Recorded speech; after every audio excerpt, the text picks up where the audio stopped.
A vast empty western landscape. The camera pans across it. Then the shot slides onto a sunburned, desperate face. The long shot has become a close-up without a cut, revealing that the landscape was not empty but occupied by a desperado very close to us. In these opening frames, Sergio Leone established a rule that he follows throughout: the good, the bad, and the ugly. The rule is that the ability to see is limited by the sides of the frame. At important moments in the film, what the camera cannot see, the characters cannot see, and that gives Leone the freedom to surprise us with entrances that cannot be explained by the practical geography of his shots. There is a moment, for example, when men do not notice a vast encampment of the Union Army until they stumble upon it. And a moment in a cemetery when a man materializes out of thin air even though he should have been visible for a mile. And the way men walk down a street in full view and nobody is able to shoot them, maybe because they are not in the same frame with them. Leone cares not at all about the practical or the plausible, and builds his great film on the rubbish of Western movie cliches, using style to elevate Drek into art. When the movie opened in America in late 1967, not long after its predecessors, A Fistful of Dollars, 1964, and For a Few Dollars More, 1965, audiences knew they liked it, but did they know why? I saw it sitting in the front row of the balcony of the Oriental Theater, whose vast wide screen was ideal for Leone's operatic compositions.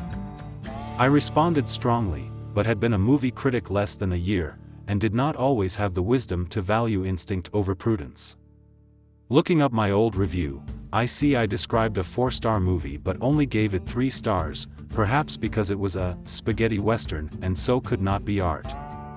But art it is, summoned out of the imagination of Leone and painted on the wide screen so vividly that we forget what marginal productions these films were, that Clint Eastwood was a Hollywood reject, that budgetary restraints, $200,000 for Fistful, caused gaping continuity errors, that there wasn't a lot of dialogue because it was easier to shoot silent and fill the soundtrack with music and effects. There was even a pathetic attempt to make the films seem more American. I learned from the critic Glenn Erickson that Leone was credited as Bob Robertson in the early prints of Fistful, and composer Ennio Morricone, whose lonely, mournful scores are inseparable from the films, was Dan Savio. Even Eastwood's character, the famous man with no name, was an invention of the publicists. He was called Joe in the first movie, Manco in the second, and Blondie in the third. Perhaps it is the subtly foreign flavor of the spaghetti trilogy, and especially the masterpiece, The Good, the Bad, and the Ugly, that suggests the films come from a different universe than traditional westerns. Instead of tame Hollywood extras from central casting, we get locals who must have been hired near the Spanish locations, men who look long-weathered by work and the sun. Consider the legless beggar who uses his arms to propel himself into a saloon, shouting, "Hand me down a whiskey." John Ford made Monument Valley the home turf of his Western characters, and he made great films there, but there is something new and strange about Leone's menacing Spanish vistas. We haven't seen these deserts before.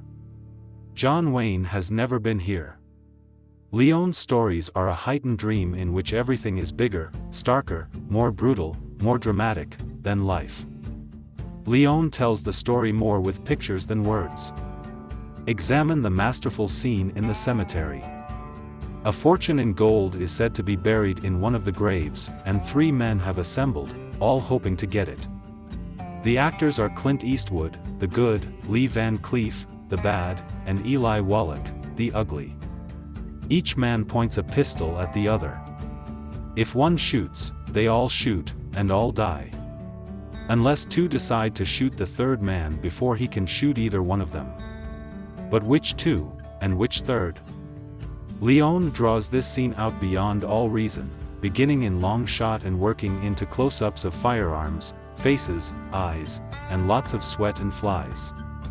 He seems to be testing himself, to see how long he can maintain the suspense. Or is it even suspense, really?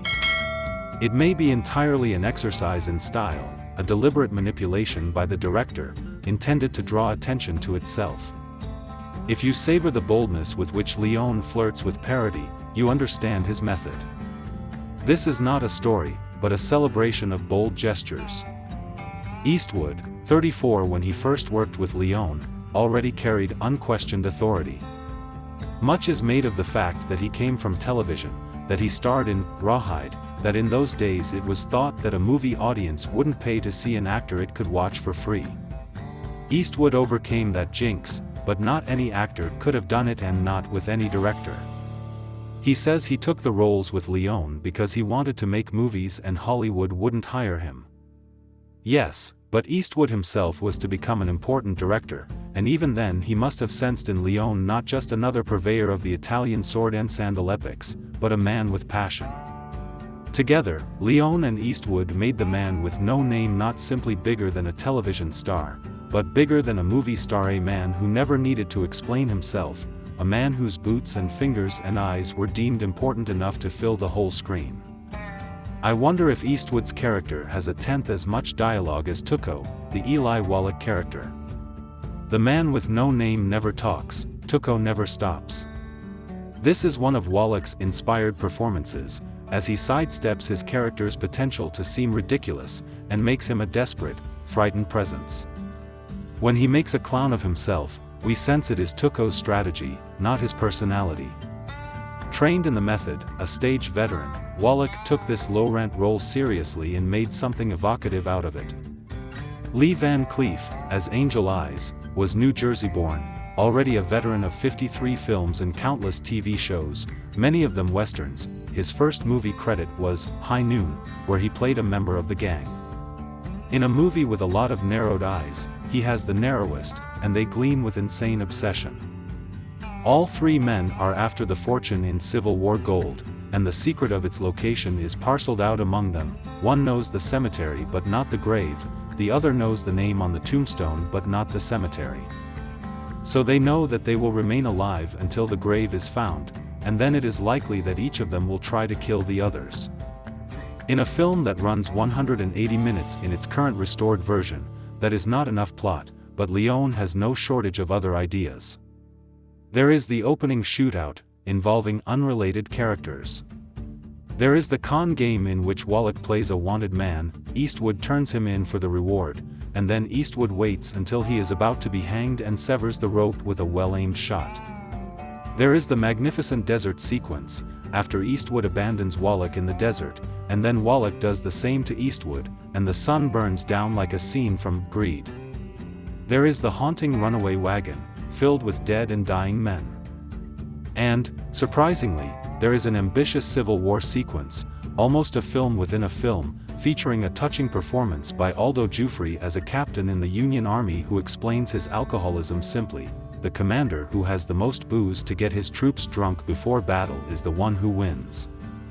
His dying line, "Can you help me live a little more? I expect good news."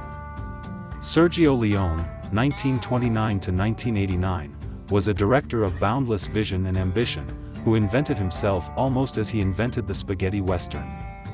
Erickson, whose useful essay on the trilogy is at www.dvdtalk.com, notes that Leone hyped his own career by claiming to be the assistant director on Robert Aldrich's Italian production of Sodom and Gomorrah, 1962, even though he was fired after only a day.